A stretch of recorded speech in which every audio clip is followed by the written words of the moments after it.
Hi, everybody. It's Thursday, and it's time for your weekly dose of Future Law Bootcamp. I'm your host, Joe Borstein, CEO of LexFusion and total freak about legal innovation. Today, I'm here with Nehal Madhani, a good friend of mine, CEO of Alt Legal, Kirkland bankruptcy associate, a man with no technical experience in the beginning, who now runs a global trademark docketing system. We're going to talk to him in a minute. Hi, Nehal. Hey, Joe. Thanks for having me. On Future Law, every week, the lawyers of tomorrow meet the change makers of today. We discuss the tectonic forces bubbling under the surface of the $800 billion legal industry. Globalization is allowing lawyers and other professionals from all over the planet to collaborate seamlessly together on legal work that used to be exclusively local. Technology is automating the routine processes of today, but also slowly but steadily crawling up the value chain, taking on higher and higher value tasks. The status quo of legal regulation is changing, even in the United States, where we are now allowing in certain states professionals to work alongside lawyers to both help solve legal problems at scale, but also to enjoy some of the profits traditionally associated with legal practice. And finally, and maybe most importantly, outside investors are pouring in. These investors see an opportunity to make a broken system dramatically better. Futurist Peter Diamandis likes to say, if you want to make $1 billion, figure out how to help 1 billion people. And that stuck with me. Law affects each and every person on this planet. There's a lot of people to help. There's a lot of change to make and a lot of money to make in the process. So whatever drives you, idealism, greed, or even just excitement, we beg all lawyers to pay a little attention to find your purpose here. So again, today, I'm here with Nehal. Full disclosure, I'm a small investor and advisor to Alt Legal. Nehal is the CEO of Alt Legal. It is a global trademark docketing system. We're going to talk a little bit about this, but used by a tremendous number of law firms and companies. We're going to talk a little bit about how Nehal was a bankruptcy associate before starting Alt Legal, and how he found himself in legal technology, and most importantly, how he found himself in the trademark docketing space, and was able to make a massive impact on it. So let's start with a super softball. Okay, we're both Penn Law grads. Did you know from the beginning that you were going to be in legal technology? I knew I was going to be in entrepreneurship at probably halfway through law school. So I started my first company when I was in college, and it was an online classified service so college students could buy and sell things from each other. Think Craigslist, but for college students. Mm-hmm. We failed miserably in probably like 18 months, but I loved every aspect of it, including the failing part.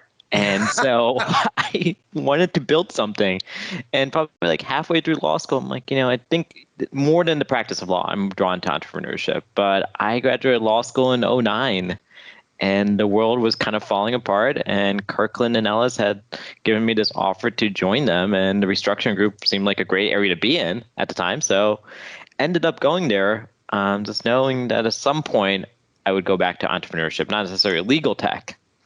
But, practicing law, and especially being an entrepreneur, I felt like I just couldn't avoid any of the inefficiencies that are inherent to the practice of law.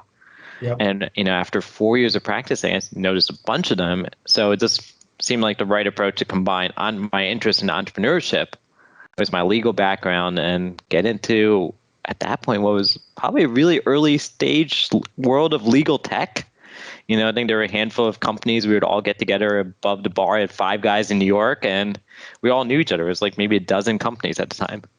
Yeah, absolutely. So you saw the problems that were inherent in legal and thought, I can help a lot of people, maybe build a sustainable business.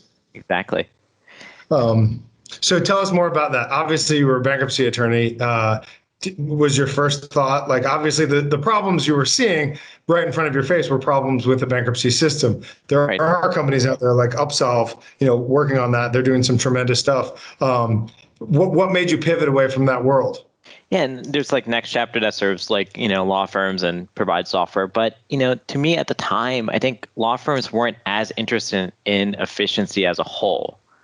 And so selling that in 2013 seemed like a really tall order. But what my original business was more like up counsel and priority legal and law trades, which was to connect a bunch of really qualified lawyers that worked at small law firms with businesses that needed their legal help. Yeah, and I think you probably do this too. Every time you need a lawyer, unless you go to one of these marketplaces now, you would probably just ask a bunch of your friends, "Hey, I need a lawyer who does trademarks." Right? I think you did that with me here, and that's sort of the Thank you. approach, right? Yeah. Like, of course, and Allison's great, but that's sort of the approach, right? And at the time, that was even more prevalent. And so I started building a marketplace that connected lawyers that were vetted with small businesses that needed legal help, but it was never a scalable business, right? Once you connect a lawyer and a business, what do they really need you for? Unless you're providing other additional value add components. And small businesses, the market segment that we were focusing on, just had high churn, right? Once you got them, they had a couple legal transactions, but over time, they may not even been around. And what happened was I had filed my own trademark in the process and my own IP work, and just found the whole process to be so frustrating. And I hate inefficiency. And that's really what just drives me to create legal tech, right? There's just so much of it. And started building trademark document assembly software because that process was so broken, as validated with this with a bunch of IP lawyers at the time. And as we started selling that, probably like 3, maybe 6 months in, all these trademark lawyers were telling us that this is great, but my biggest pain point is managing all these hundreds or thousands of trademarks that I filed. And I basically have software that is a spreadsheet or is a glorified version of a spreadsheet. And over a weekend, we stayed up all weekend. I think it was like Labor Day weekend. And just started building this. So Connected to government databases, saw this opportunity to bring in all this data that was historically manually inputted, to bring it in programmatically through APIs, and then to create algorithms that would look at this data and say, based on this data, here's the deadline that you have to address. And that just wasn't done before.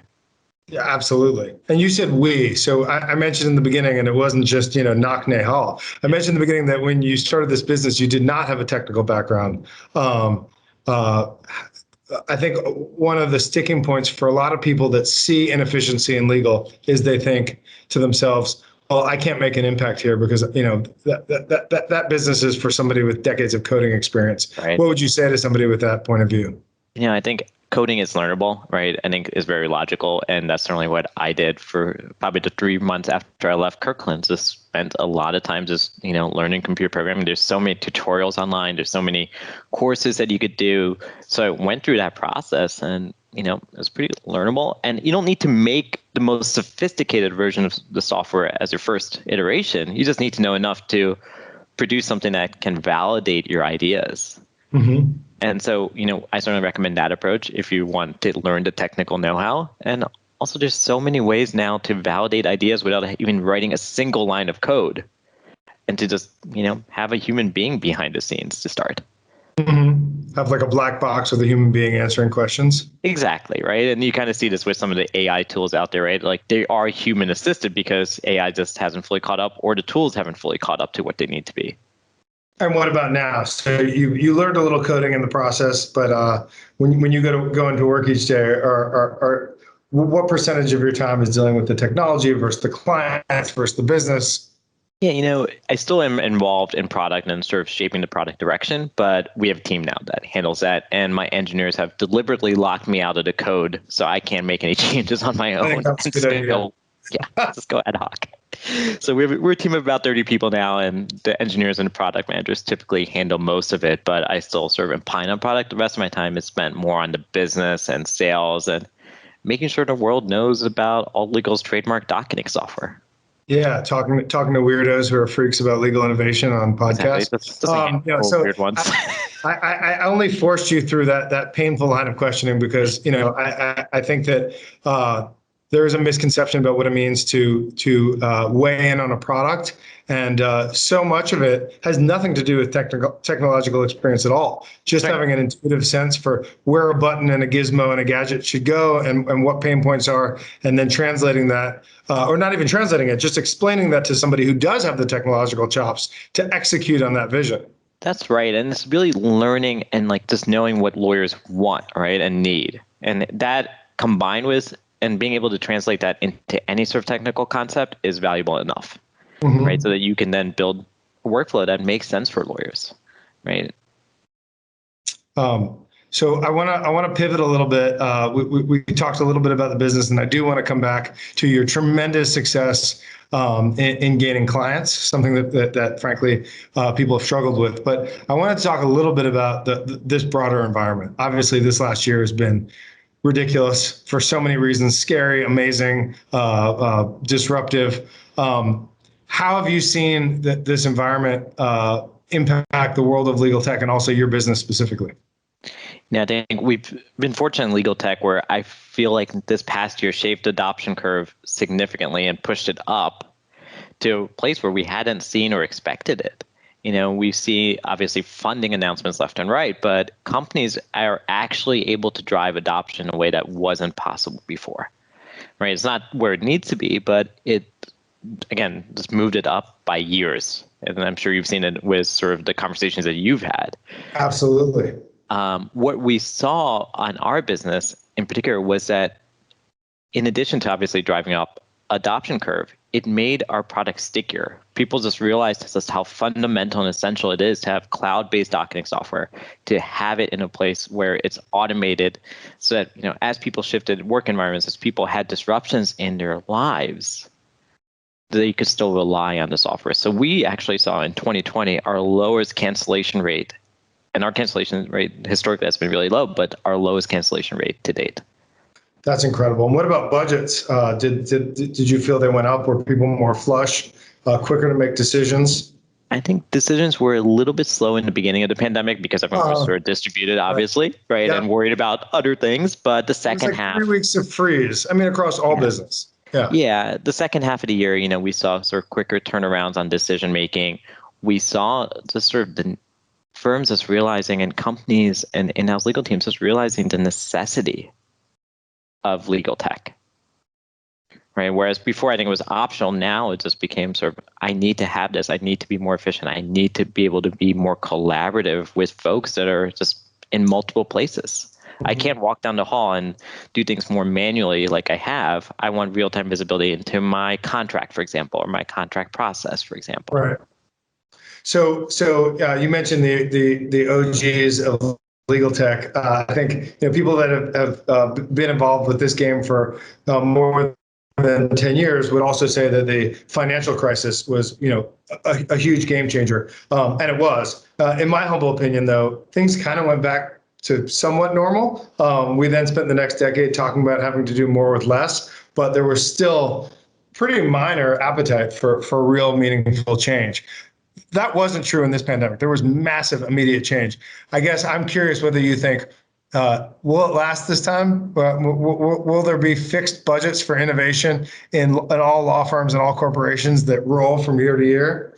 Or will we go back to, sorry, we're out of budget, or we need to wait till next year to even look at those things? I think you and I are both entrepreneurs, so we're naturally optimistic, and I want to say it's going to stick around, right? I think the way this time has sort of come to be is that people are seeing genuine value in legal tech, right? In improving workflow, and you are starting to see even clients just demand to know what legal tech you have. Mm-hmm. And so in our business, oftentimes when law firms are pitching a client, clients want to know what docketing system you have in place, because they want to know that if they entrust your entire trademark portfolio and all these important deadlines to you, you're not going to mess it up. And you have something that's reliable. And, in our case, something that's automated, right? That you're not going to be billing them for every little bit of manual data entry because, again, you have something that's automated. So moving on to another kind of thought module, if you will. Another thing that I think holds legal technology back is what I see as an actual lack of curiosity, like amongst lawyers, or a historic lack of curiosity. If a new iPhone comes out, when I used to practice, everybody would talk about the new features and functionality and things that save moments or provide really marginal conveniences. In the last really 5 years, you've seen extremely impactful technologies come out across the board. You have, abstraction technologies and diligence like Kira. You have research technologies like Case Text that are, massively reducing the amount of time, costs of brief writing. Yet I don't see the curiosity, and maybe that's why I don't practice law anymore. But how do we get lawyers to be excited about this? This is making your job better. This is something that I think you should carve out a little bit of time, maybe once a month, maybe once a quarter, but to get better at your core craft. I mean, I think of like almost like a baseball player, if they were regularly coming out with better bats, really materially better bats, wouldn't you spend a little time trying to figure it out? Now, maybe I'm preaching to the choir, or asking for advice, but how do we get lay lawyers that are not in the legal innovation community as excited as we are about being better at what they do? Yeah, it's a tough question, right? I've been trying to figure out that for years, right? How do we get them to invest the time needed, right? Like outside of their day job to learn about how they could be better, right? Is it CLE content that we've, seen like states like Florida push out, but that's a long, long game, right? Before you start seeing CLE is CLE clearly where teams requirements, die. Yeah, right? forced learning is not usually a place where Exactly. express creativity. But I am liking what I see with sort of just like a community building around legal tech and legal tech being more in the mainstream of news and like, organizations like law.com regularly covering it, where, you're starting to see lawyers say, okay, well, wait, this is continuously out there. I should pay attention. And you're starting to see this also adoption curve, right? That's increasing where lawyers like, oh, I'm using this. This is so much better. Oh, you're doing it that way? Yep. Yep. And I think that sort of peer pressure has always worked well for lawyers, right? And That peer shaming, peer pressure, whatever you want to call it. I was brought up with the phrase, money talks and bullshit walks. Yeah. There's also just we could run around as a community saying this is really exciting stuff, like this is really impactful, but the investment wasn't there. The investment community didn't believe it was there. The earnings weren't there yet. Now we've seen two legal technology companies go public in the last week, or filed for public, and yep. five reach unicorn status in 6 months. So that draws media attention, and that's even reflective in legal media, right? Like they historically didn't give as much attention, right? Like, I think we still, Bob does a great job of covering legal tech, but we're just starting to see others, give it the same attention, Bob Ambrogi. Yeah. No, and I think and hope that a lot of lawyers will say, hey, here's a little piece of the investment world with real publicly traded companies, great venture capital backed companies, great PE backed companies, great bootstrapped companies, where I actually, if I spent a little time, I actually understand this space. I could probably have an edge. I could advise. I could get on boards. It's those angles where they can really contribute in meaningful ways to making this whole community better. So anyway, and that's obviously something. Is what's unique about our world and the trademark world is that there's a trade show that's put together called International Trademark Association's annual meeting. So INTA's annual meeting. 10,000. Very catchy acronym. Exactly, right? Very distinctive there. But there's 10,000 trademark lawyers that get together and they actually all spend time in the convention hall visiting exhibitors. Wow. Where they've sort of have this culture of like, we have to invest in tech and we have to look at what's out there because we need it for our work. Yeah, that's great. That's a nice community. And so we need more of that to merge as well, right? More than Legal Week that happens in New York. We need other places where legal tech vendors can draw in lawyers and educate them. And hopefully not see each other as on opposite sides of or competitors. Exactly. Or enemies. Like, we're all trying to solve the same problems from different angles. We're just all trying to drive education and adoption, and it's not yet nowhere near a zero-sum game. Right. So this is a great transition because you said, in the world of trademarks, there's this great conference.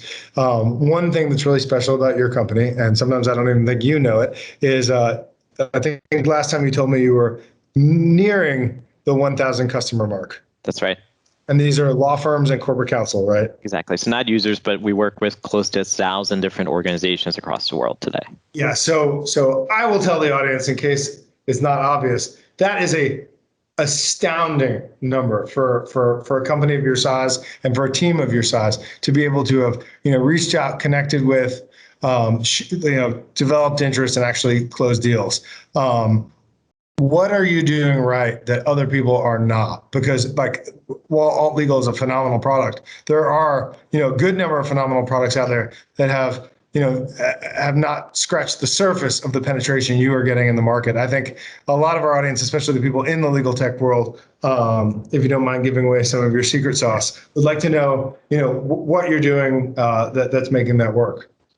So we obviously do the usual, right? We do the direct outreach to folks, right? Whether it's email, phone calls, online advertising, SEO, all of that. But where we've actually found success, and customers have told us time and time again, is we demonstrate ourselves to be an expert in the world of trademarks. So we produce continuous amounts of content. We have a trademark paralegal course. We have weekly newsletters. We have CLE webinars. We throw our own trademark law conference every year. And I think that's sort of the part of legal tech, right? Lawyers have to be able to trust you and trust your product, right? Because there's this element of malpractice that's associated with legal practice, right? And they can't go on and, put their entire faith in a product that they can't trust. And so for us, the biggest edge to marketing and the reason we're able to close deals and close deals quickly, and a number of them, is because we've invested in building trust. So we obviously build trust through our product, our website, but in just other ways where we can demonstrate that we are experts in the world of trademarks. Yeah, and that's been huge for us. So your big news recently is you went global. Tell us a little bit about that. So historically, where we've excelled from a product standpoint is having this US PTO trademark automation and Canadian trademark automation, but relying on manual data entry for the other 184 jurisdictions or so. And that's been fine because our customers have been predominantly North American based and have loved the US PTO and CIPA automation. But as we've been scaling up, customers have been asking us for international trademark data. So we found a partner that is providing us access to the other 184 countries and now solves the number one requested feature from our customers, which is help me docket global trademarks in a more automated way. Yeah. And so folks love that. And, they've been using it already. It's saving them a huge amount of time. It's also, drawing in a more global audience. So this week alone, we did, at least I did, a demo with someone in Tanzania, Dubai, and Finland, wow. All with this sort of data set. So it solves the needs of our existing customers, which, again, we wanted to address, and then attracts a whole new audience for us. That's really exciting. So we've hit on a lot of themes. We talked a little bit about. I'm going to talk about this regulatory change. You, Nehal, lawyer, Kirkland lawyer, one of the best firms in the world, could not start a legal technology corporation that could provide legal advice. Correct? I think that's something a lot of people that's not intuitive. To provide legal advice, you have to be set up as a law firm. You cannot have any equity owners that are non-lawyers. I'm sure you do. That prevents, in a lot of ways, coming up with really unique technologies that both create workflows, minimize costs, but also provide to some degree legal advice.